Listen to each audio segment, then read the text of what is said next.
You know, I'm going to give you a piece of advice that my parents gave me. Just work twice as hard as everyone around you.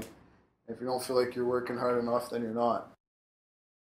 I said I was going to play in the National Hockey League, and you know, I wouldn't let anything stop me and tell my teachers that and laugh at me. You know, I was thinking, oh yeah, whatever. He's just a young kid. Maybe he doesn't know what he's talking about. You know, as the years went along, I just, you know, I stuck to my goal and I didn't let anyone ever discourage me from what I wanted to do. And that's what it was for me. It was playing in the NHL or nothing. Mm-hmm. And luckily it worked out.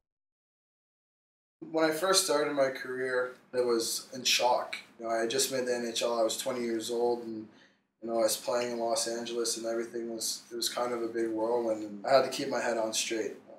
You know, I couldn't let too many things, you know, distract me from my main goal, which was playing hockey and making the NHL. They gave me a chance to be a checker in Los Angeles. You know, I did that. You know, I took the ball and I ran with it. And then when I got to Philadelphia, they wanted me to be a more offensive type of player, and I jumped at that. I think it's huge, the focus, no matter like what it was. You know, if it's working out, going for a run, mental work for hockey, it's all at the end of the day it is focus. That's all it was really. You know, I wanted it so bad it came true. You know, as long as you're always trying to strive to be the best in whatever current position you're in, you'll move up. Mom just wanted to make me prove that they were wrong.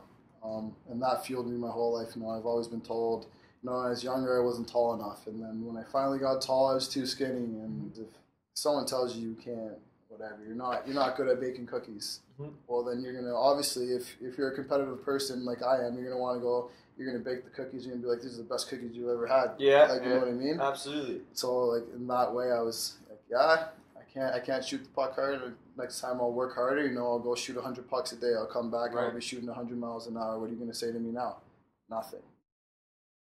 Yeah, obviously. You know, it's life. You're going to get disturbed. You're going to get discouraged. Obviously, I'm still, you know, I'm normal.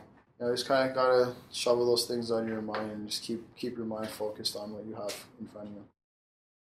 For me, it's just knowing that, like, I know I could be better. So like you said, if I get benched or I get benched a game or something like that, I know I could be a better player. And you know, the only reason why I'm getting benched is because I'm not playing up to my capabilities. So I know next time I have to go out there and make sure I am working twice as hard as everyone else around me.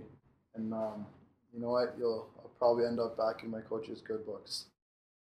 The most important thing I do on a daily basis is workout. To be a hockey player, you know, you got to be in great physical shape. You know, it also keeps me sharp mentally, you know, because I have a schedule day to day that I always have to keep.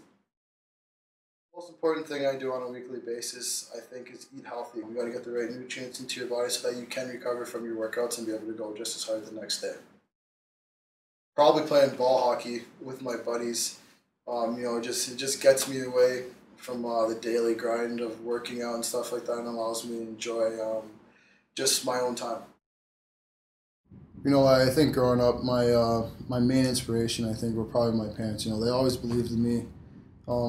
They never ever told me that I wouldn't be able to play in the NHL or anything like that. I don't know if they believed it or not, what I was saying, but you know, they never told me that it wouldn't come true. For me, I think my first real big role model was Willie O'Ree, first black player ever in the NHL. You know, if he could do it, I obviously figured that I could do it. Lay out a game plan. Just follow the path that you laid out for yourself and make sure you're always coming back to your path if you do get led astray.